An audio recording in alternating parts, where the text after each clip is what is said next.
Alright, ẹ jẹ́ máa kí yín káàbọ̀ sórí àkànṣe àti ètò yìí. Àkọ́jẹ́ owó ètò yìí rèé tí a pè ní serious issue ọ̀rọ̀ tó ta kókó láti iléeṣẹ́ Ọ̀pẹ́yẹmí mini studios ìyẹn lápá bí. There's nothing God cannot do, and nothing do without you. I don't want quench my candle, cause who go fight my battle? Àkọ́jẹ́ owó ètò yìí rèé lórí ìkànnì yìí lágbára náà wọ́n máa pàdé lọ́jọ́ mẹ́jọ á dẹ̀ máa ṣàyàn á máa ṣe àfarawé ọ̀rọ̀ á máa yànnàná àwọn ọ̀rọ̀ tó ṣe kókó tó kan àwọn ọmọ Nàìjíríà lílé lóko lẹ́yìn òdì. I'm on fire, Holy Spirit. Serious issue tẹ́tí retí yẹn náà rèé ọ̀rọ̀ tó ta kókó.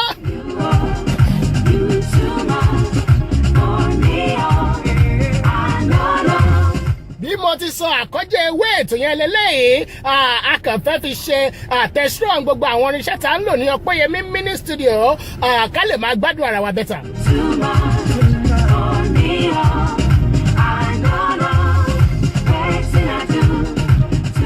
Ẹ kú déédé àsìkò yìí ẹ kú bójú ọjọ́ ṣe rí lápá ibi tẹ́yìn wà níbẹ̀ yẹn.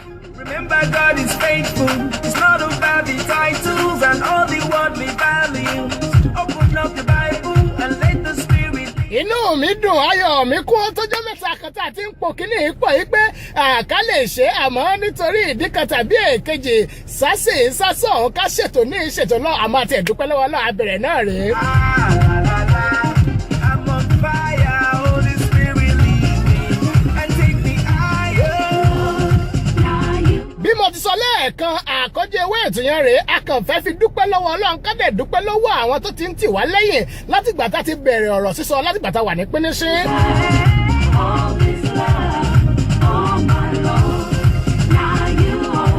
Ìbà lọ́wọ́ Ọlọ́run ọbọ̀ gẹ́gẹ́ tó ṣe lé ayérògbìn gíníkì aṣòro kọlù bí ògiri pípẹ́ apálá tó ṣayérò ọba wakọ̀ mọ́dànù èdìdé ìdáyé oníwájú tiwájú ẹlẹ́yìn tẹ̀yìn.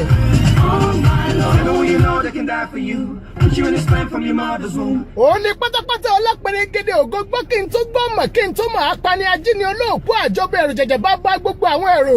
Never feel you. I've been there, never let it fool you. Come to come home to the one that made you.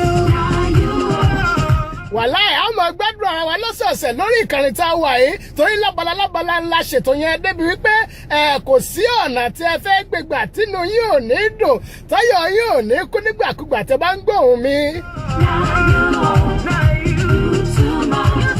Ẹnìkan wá ń bi rẹ̀ pé ta ló ń dùn gan ojú ta lè lé ta ní ẹjẹ́ àmọ́ ẹ̀. Ẹ má kánjú mo máa ṣàfihàn ara mi bẹ́tà fẹ́yìn tẹ́ ẹ̀ tí ì dámọ̀. Elúgbájú Ọ̀pẹ́yẹmí yín náà rẹ̀ ọ́ ever young presenter àwọn kan dẹ̀ máa pè wá MC Flavour ọmọ sọ̀rọ̀ fún gẹ̀rẹ́ bàbá ọmọ àpáta pé ìrí tí ò ṣe forí sọ ẹni forí sọ mí ìyẹn kẹrin ẹni tẹ́mi bá dìgbòlù òun wọ rìsáàfù nìyẹn.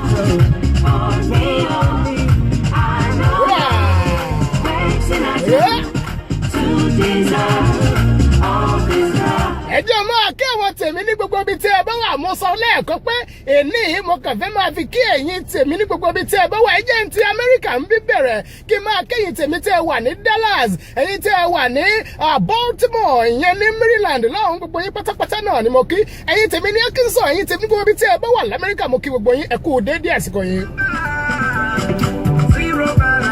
Orin mi dé.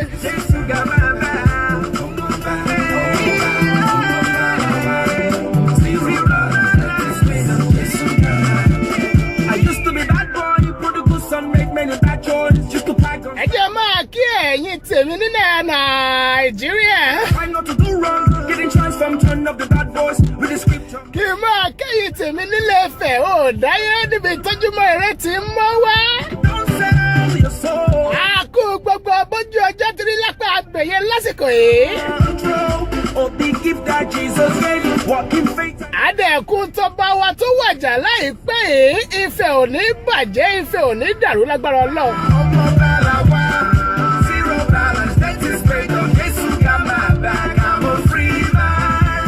Kí n máa fà àsìkò yìí kí ọba wa tó gbàjà ọba okùn adé síjú adé olúbùsè èrè ogun èbìtì kí máa pèrèpèrè mọ́lẹ̀. Because of his mercy, they plenty steady. No reason to forsake walking. Bẹ́ẹ̀ bá gẹ̀ sínú mi wà láì ẹ̀ ní kọsẹ̀ ọlákùkù gbé sókè.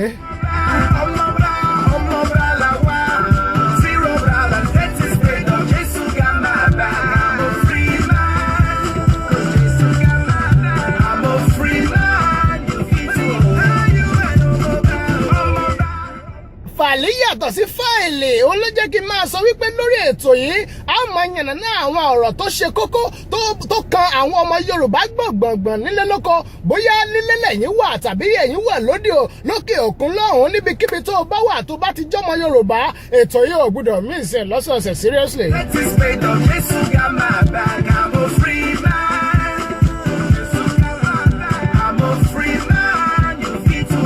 Torí lórí ètò yìí a máa ṣe a máa lu àwọn ọmọ Yorùbá tó ń ṣe dáadáa nínú lóko lẹ́yìn odi a máa lù wọ́n lọ́gọ̀ọ́ ẹnu. Gbogbo àwọn tí ń ṣe dáadáa orí ètò yìí láti máa yìn wọ́n àwọn tó bá dẹ̀ ń ṣe díẹ̀ tí wọ́n tó kù díẹ̀ káàtó náà a máa kọrọrẹ wọn lórí ètò yìí. Bẹ́ẹ̀ ọ̀rọ̀ ẹ̀fẹ̀ àwàdà náà ní jù ú gbọ́ a máa fọ̀rọ̀ àwàdà a máa fi múnú ara wa dùn ara wa ó sì máa yá gágá.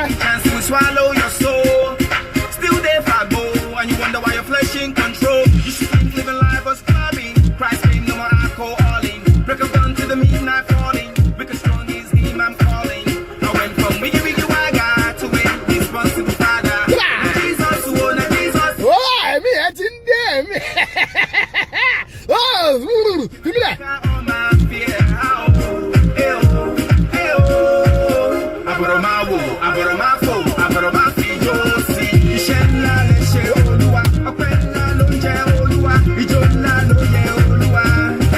Àdúpẹ́ lọ́wọ́ Ọlọ́run fún ibi tá a délé ní èmi àti oore ọ̀fẹ́ la rí gbà láti jẹ́ ń tá a lè jẹ́ lénìí ń tá a jẹ́ àti ń tá a jẹ́ oh my God ọwọ́ Ọlọ́run ni o ẹ̀já máa dúpẹ́ f'Ẹlẹ́dùmarè. No one take you if you really trust me, your mind will set to life. Ọ̀rọ̀ tí ń gbénú mi torí kànga ọ̀rọ̀ lọ́lọ́run gbé sínú mi á sì máa bu díẹ̀ nínú ẹ̀ fáwọn ọmọ Nàìjíríà nílé lóko lẹ́yìn òde ká lè máa fi yẹn ṣe àtúntò ayé wa. Ẹ̀mí mímọ́ took me from the dark world to his light. They feel that's the mean God has been so good. Ẹ kú dédé àsìkò yìí lẹ́ẹ̀kan sí mo sọ wípé lórí ètò Serious Issue yìí ẹ lè polówó ọjà yín kò síbi tẹ́ ẹ wà torí lórí àwọn nẹ́tíwọ̀kì ibi tá a ti máa polówó ọjà tiwa táwọn ti máa ṣètò wa lórí YouTube lórí gbogbo ibi tí ẹ bá tó bá wù tí a ti ń polówó ọjà wa ibẹ̀ làwọn èèyàn ti máa gbóhùn tiyín náà tí wọ́n sì máa ra tí wọ́n mọ̀ tẹ̀ǹtà. Àpolongo ọjà yín débi wípé inú àwọn ènìyàn ó dùn láti wá máa patronize yín àti láti máa mọ tẹ̀ǹtà wọ́n á sì wá máa àjọ sì wá máa bùgbà bẹ́tà.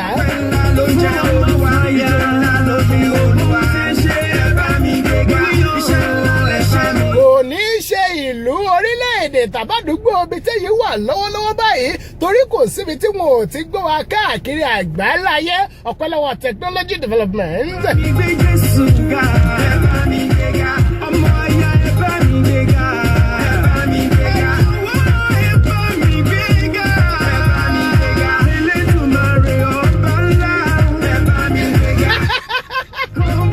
Wọ́n ní bọ̀ yìí tún dé mo dé sí yín lọ́rùn oh Lord of mercy àti ọmọ túkà sọ̀rọ̀ lẹ̀ báyìí oh my God ẹ jẹ́ máa fẹ́lẹ̀ ń ṣe lọ. Ayé yìí fẹ́ sùn wọ́n. Kí n máa sọ wípé ohun tó jẹ́ àti ohun tó jẹ ó wà lọ́wọ́ rẹ̀. Kó wá wo tsunami ọ̀rẹ́ mi jayé tó. Àní ohun tó jẹ́ àti ohun tó jẹ bàbá mi tí ń bẹ lókè ọ̀run ó ti kó lé ẹ lọ́wọ́ kù kó wò ó dáadáa ọ̀nà àti mú jáde ló dẹ̀ wá kù sọ́wọ́ ẹ̀. Ó máa fa àgbà tẹ̀lé ayé ẹ̀gbọ́n ẹ̀gbà Jésù nígbàlá bẹ́ẹ̀. Ọ̀pọ̀ ló ń torí àti ohun tí wọ́n jẹ wọ́n wọ́n sì ti gbé ohun tó yẹ kí wọ́n jẹ́ wọ́n ti gbé e dànù látàrí àti jẹ àti mu yìí náà wọ́n ti gbàgbé irú ènìyàn tọ́lọ́run ọba ṣẹ̀dá wọn. nítorí náà ẹ jẹ́ á dúpẹ́. ọ̀pọ̀lọpọ̀ ló ń ṣerú lénìí ṣùgbọ́n kì í ṣe ń tọ́lọ́run fẹ́ kán jẹ́ nìyẹn ṣùgbọ́n nítorí ohun tí wọ́n jẹ wọ́n ti gbé ohun tó yẹ kí wọ́n jẹ́ dànù wọ́n sì wá ń ṣe ohun tí ò yẹ kí wọ́n ṣe. bí ó ṣe wọ́n jọ̀wọ́ bá mi tún ayé mi ṣe yọmí nínú àdánwò bàbá mi. ọ̀rọ̀ ti ń bọ́ díẹ̀díẹ̀ ètí ìplá àti sọ̀rọ̀ lénìí mo kàn fẹ́ a lot of mercy a máa gbádùn ara bẹ́tà lórí ètò yìí lọ́jọ́ mẹ́jọ. ayé mi ní gbangba ó fara gbá. ẹ jẹ́ máa kí àwọn tèmi ní UAE sọ òkùnkùn ní wá. àwọn tèmi ní UAE mo kí yín ó ti yé yín ẹ pẹ̀lẹ́ kú dédé àsìkò yìí. láàyè mú. ẹ̀yin tèmi ní Australia àti New Zealand ọ̀rẹ́ mi pàtàkì ẹ̀kúdayọ̀ mo yọ̀ ṣẹrẹ mo kí ẹ. tọ́ mi kalẹ̀. mi ò ní ṣàì kí ọ̀rẹ́ mi pàtàkì Aríwódọlà Tolúlọpẹ́ mo dúpẹ́ o fún àtìlẹyìn rẹ ní ìgbà gbogbo ẹ̀ẹ́tọ̀ ìwọ o jẹ́ ìkan lára àwọn tó jẹ́ kétò tòní tó jẹ́ kó ṣeéṣe mo dúpẹ́ o fún àtìlẹyìn àti àtìlẹyìn rẹ ní ìgbà gbogbo ṣé mo dúpẹ́ ọ̀rẹ́ mi. ó ń gbọ́ ẹ nítorí. bẹ́ẹ̀ ni mo kí gbogbo ọmọ ẹgbẹ́ Christian Comedy Network káàkiri àgbáńlá ayé níbi tí ẹ bá wà àtẹ tí ń dábẹ́ńbẹ́ lúkẹ́ tẹ́ ń dẹ́gbẹ̀gbẹ̀ lúkẹ́ ẹ ti kó ti pẹ́ tẹ́ ti sọ pé kí n wá sórí ètò mo ti dé o. jọ̀wọ́ bá mi tún ayé mi ṣe. mo dúpẹ́ lọ́wọ́ Ultimate of Life. ìwà tó mi sí. ọ̀rẹ́ mi èèyàn mi ni ẹ̀yin ẹ̀gbọ́n àti ẹ̀yin àbúrò mo dúpẹ́ o. ọmọ àti ẹ̀mí. lẹ́nìí ó wù mí kí n sọ̀rọ̀ títí àmọ́ àkókò gbà wá láàyè. jọ̀wọ́ bá mi tún. àdúpẹ́ lọ́wọ́ Ọlọ́run o títí ọjọ́ mẹ́jọ tá a tún máa pàdé Lúgbájú Ọpẹ́yẹmí yín náà rẹ o MC Flavour títí ìgbà míì tá a máa pàdé ẹ má ṣe ohun tí wọn ò ní ṣe o ká pàdé lọ́jọ́ mẹ́jọ lágbára Ọlọ́run.